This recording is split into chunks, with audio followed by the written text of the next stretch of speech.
తెలుగు అర్థమయ్యే అందరికీ నా యొక్క నమస్కారం. నా పేరు నరేష్, మోక్షగీత వ్యవస్థాపక సభ్యుల్ని.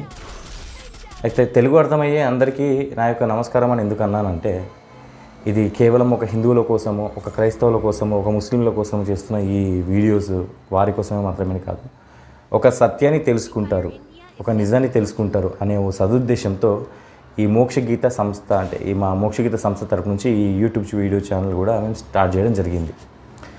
ఎందుకనంటే ఈ సంస్థ మేము స్టార్ట్ చేయడానికి దగ్గర దగ్గర 3 సంవత్సరాల నుంచి మేము ప్రయత్నం చేస్తున్నాము. చివరాఖరిగా అయ్యింది.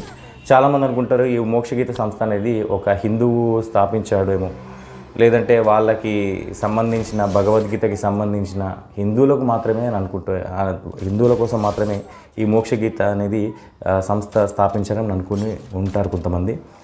చాలామందికి ఏంటంటే, నా ముఖ పుస్తక మిత్రులకి చాలామందికి తెలిసిన విషయం ఏంటంటే, నేను ఒక